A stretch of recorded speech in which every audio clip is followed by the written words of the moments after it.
किसानों को भरोसा दिलाया गया था कि उनकी भी आय दोगुनी हो जाएगी, उनको भी बहुत सुविधाएं दी जाएंगी, बिजली फ्री दी जाएगी। सभापति महोदया उन्हें फ्री बिजली नहीं दी सका। ये आश्वासन था आपका। और आज अगर उत्तर प्रदेश पिछड़ इसलिए रहा है क्योंकि सबसे महंगी बिजली अगर कहीं कोई पा रहा है तो उत्तर प्रदेश पा रहा है। और मुझे याद है, क्योंकि बात ये मुझे इसलिए कहना चाहिए, बीजेपी के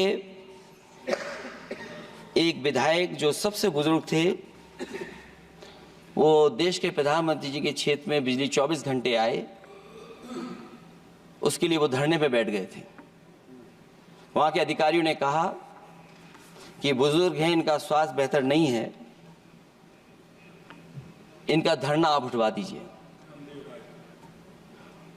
मैंने सभापति महोदय उनको बुलाया, मैंने उनकी बात सुनी। उन्होंने कहा कि प्रधानमंत्री जी के क्षेत्र में 24 घंटे बिजली होनी चाहिए। उसी दिन मैंने फैसला ले लिया कि प्रधानमंत्री के क्षेत्र में 24 घंटे रहेगी बिजली। और मैंने उससे मांग की सभापति महोदय कि उत्तर प्रदेश देश के प्रधानमंत्री को बनाने में सबसे बड़ा सहयोग किया है, इसका कम से कम बिजली का कोटा तो बढ़ जाए यूपी का। वो 8 साल हो गए, उत्तर प्रदेश ने देश के प्रधानमंत्री को तो दे दिया, लेकिन अभी तक बिजली का कोटा नहीं बढ़ा। हमें उम्मीद है 11 शुभ होता है, इस 11वें बजट में कुछ सुविधाएं ऐसी उत्तर प्रदेश को दी जाएंगी जिससे वहां के लोगों को लाभ पहुंचे, मदद पहुंचे।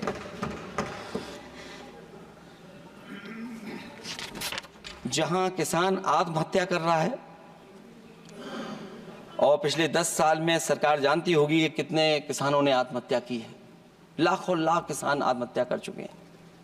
जहां किसान तकलीफ और परेशानी में है, वहीं सबसे ज्यादा अगर संकट किसी चीज पर आया तो वो नौकरी पर आया है, रोजगार पे आया है। जब सरकार का बजट मैं पढ़ता हूं तो जो स्कीम्स लाई जा रही हैं उसमें, क्या ये स्कीम नौजवान को पक्की नौकरी दिलाएगी? क्या इन स्कीम से 5,000 रुपए देकर के आप नौजवान का भविष्य बनाना चाहते हैं? आप क्या दे रहे हैं आप? और मुझे तो ये लगता है कि जो वर्क फोर्स आप बना रहे हैं ट्रेनिंग देकर के सरकार के पैसे से, अंतोगत्वा इनको भी एक्सप्लॉइट वही लोग करेंगे, उद्योगपति।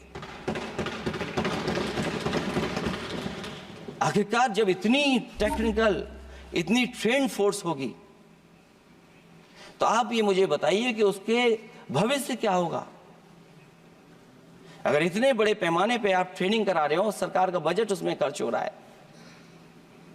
तो सभापति महोदय उनका भविष्य क्या होगा 5 साल के बाद? और जो अग्निवीर वाली नौकरी है, सभापति महोदय, कोई भी नौजवान जो फौज के लिए तैयारी करता है वो कभी स्वीकार नहीं कर सकता। जब पहली बार ये स्कीम आई थी अग्निवीर, उस समय बड़े बड़े उद्योगपतियों से ट्वीट कराया गया था कि अग्निवीर से अच्छी कोई योजना नहीं है, इनको हम नौकरी दे देंगे, हम अपने यहां रख लेंगे। और शायद सरकार में बैठे लोगों को यह बात याद होगी, क्योंकि सरकार खुद स्वीकार करती है स्कीम ठीक नहीं है, तभी वो अपनी अपनी सरकारों से कह रहे हैं कि अग्निवीर वाले जो लौट करके आएंगे उन्हें कोटा दीजिए, आप नौकरी दीजिए।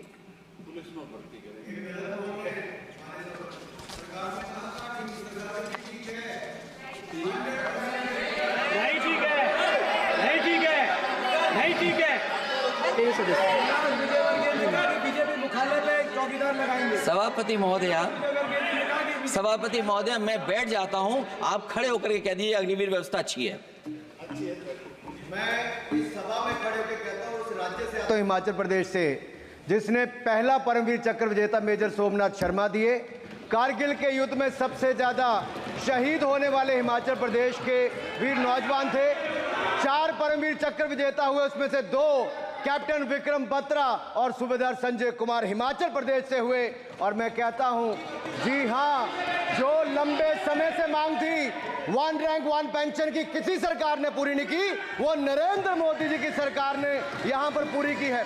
और मैं एक बात और कहता हूं, अखिलेश यादव जी सुन ले, अग्निवीर में 100% एम्प्लॉयमेंट की गारंटी है और रहेगी। माननीय सदा साहब अपनी बात सभापति महोदया, जो मैंने बहुत छोटा सवाल पूछा था, मैं दूसरी बात कहता हूं। अगर ये जो बात आप कह रहे हो, तो आपको जरूरत क्यों पड़ रही कि आपको उत्तर प्रदेश में और प्रदेशों में कोटा देना पड़ रहा है 10%? सभापति महोदया, सभापति महोदय, सभापति महोदय, बैठिए सभापति महोदय, जहां तक परमवीर, रुक जाइए,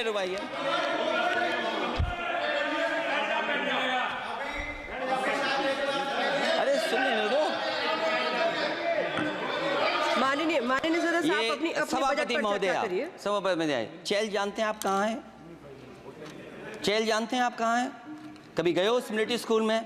मैं खुद मिलिट्री स्कूल का पढ़ा हूँ। और आप परमवीर चक्र की बात कर रहे हो, तो हम भी तमाम नाम गिना सकते हैं। माननीय सदस्यों से मैं आग्रह कर रही हूँ, आपस में चर्चा न करें। ये सभापति महोदया, ये सभापति महोदया, जी 1 मिनट से भी कम, मैं आपके सामने कहना चाहता हूं, ये तो केवल मिलिट्री स्कूल गए हैं। मैं आज भी टेरिटोरियल आर्मी के 124 रेजिमेंट में कैप्टन के रैंक पे अपनी सेवाएं दे रहा हूं। अखिलेश जी केवल ज्ञान मत बांटिए, राहुल गांधी जी के साथ बैठकर अब वाहे बुलाने का झूठ बोलने की आपको आदत पड़ गई। प्लीज बैठिए, प्लीज। माननीय सदस्य से मैं आग्रह कर रही हूं, आप अपनी बजट पर चर्चा करें। सभापति महोदया, आपका समय पूरा हो गया है, मैं प्लीज कंप्लीट करिए। सभापति महोदय, मैं इसलिए नहीं कह रहा, मैं क्या बात कहना चाहता हूँ, शायद मंत्री जी नहीं रहे इसलिए तकलीफ परेशानी ज्यादा है। और आप अरे हमारा दर्द नहीं समझोगे, हम आपका दर्द चेहरे से पढ़ते हैं। अच्छा, दर्द मैं बताता हूँ, माननीय सदस्यों से मैं आग्रह कर रही हूँ, सभापति महोदय, दर्द मैं बताता हूँ, बजट पर चर्चा करिए। प्लीज बजट पर सभापति जी, दर्द मैं बताता हूँ। देखिए, दर्द बात पहुंचेगी कि नहीं पहुंचेगी? सभापति महोदया, उत्तर प्रदेश से जब से हारे हैं तब से कोई नमस्कार नहीं कर रहा है। तकलीफ वो है आपको। कंप्लीट करिए। वो वीडियो हमने देखा है कि कोई किसी को नमस्कार नहीं कर रहा है, कोई किसी को देख नहीं रहा है। चलिए, धन्यवाद माननीय। और जो अपने आप को बहुत ताकतवर कहते थे, बहुत ताकतवर कहते थे आप अपने आप को, जिसने हराया उसको नहीं ये हटा पा रहे हैं। अब बात समझ में नहीं आई ना? माननीय जिसने हराया उसको नहीं हटा पा रहे। और अगर सभापति महोदय, अग्निवीर व्यवस्था समाजवादी लोग स्वीकार ही नहीं कर सकते। आप बजट पर पूरा अपनी बात रखिए। सभापति महोदय, अग्निवीर स्वीकार नहीं कर सकते। आप अपनी जब भी हम चर्चा सत्ता में आएंगे, साल 2 साल, ये चलने वाली सरकार नहीं है, गिरने वाली सरकार है, याद रखना। माननीय सदस्य, और देखिए, आप क्यों नहीं समझ रहे हो? साइकिल हमारा चुनाव चिन्ह है, साइकिल ही आपको सरकार चलवा रही है। जिस दिन साइकिल हट गई, आप कहां बैठे मिलोगे? और दूसरे हमारे साथी हैं जो हमें लेकर के यहाँ लाए थे। माननीय सदस्य, मैं आग्रह कर रही हूं, कंप्लीट करिए। सभापति महोदय, मैं 1-2-3 बातें कहता हूँ यूपी को लेकर के, मैं मांग करता हूँ। कंप्लीट करिए आप। सभापति महोदय, चंबल एक्सप्रेस वे बनना चाहिए, क्योंकि देश का सबसे बड़ा एक्सप्रेस वे जो 1 लाख करोड़ का बना है, वो दिल्ली मुंबई से है। और यूपी को क्यों नहीं जोड़ रहे हैं आप? गंगा को लेकर के सब चिंतित हैं। गंगा की सफाई अभी नहीं हुई है। जो बजट गया पता नहीं कहां चला गया, किसी को नहीं पता। जैसे पानी बहा वैसे ही बजट भी चला गया। दूसरा, क्योंकि मंत्री जी बैठे हैं, वो जानते होंगे मंत्री जी कि देश की सबसे अच्छी लाइन सफारी बनी है इटावा में, और उस लाइन सफारी को बनाने में हम लोगों को बहुत समय लगा, क्योंकि एक लाइन सफारी, एनिमल सफारी अगर बननी हो, उसको बनाने में बहुत टाइम लगता है, बहुत जगह से परमिशंस लेनी पड़ती हैं। हम लोगों को परमिशंस नहीं मिली, और क्योंकि वो प्रोजेक्ट अच्छा है, एशियाटिक लाइन्स की ब्रीडिंग शुरू हो गई वहाँ पर, ये सरकार इसलिए नहीं शुरू करना चाहती है क्योंकि वो समाजवादियों ने बनाई है। पहली बार देश में एशियाटिक लाइंस पैदा हो रहे हैं। नहीं, वहां पर इटावा में पहली बार हो रहे हैं, और वो इसलिए नहीं शुरू कर रहे हैं। और वो शेर मैं बता दूंगा आपको, शेर आया था कि कोई और आया था, वो कहानी मैं नहीं पढ़ूंगा यहाँ पर,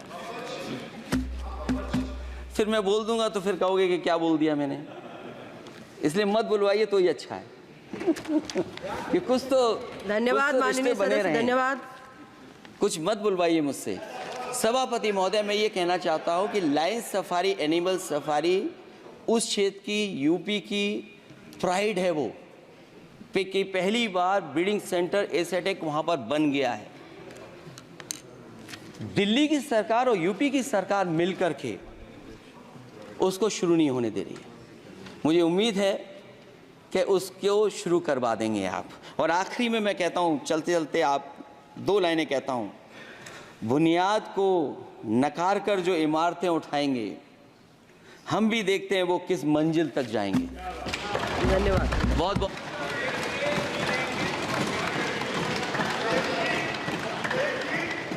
अखिलेश जी, कुछ ज्ञान माननीय विपक्ष के नेता को भी दे दीजिए। आपने अच्छा भाषण दिया, उनको भी सिखा दीजिए। हालांकि अयोध्या को मैंने कहा हम काम नहीं रोक रहे हैं, लेकिन सभापति महोदय मैं कहना चाहता हूं, इन लोगों का कौन टाउन प्लानर है, कौन आर्किटेक्ट है, मैं नहीं जानता।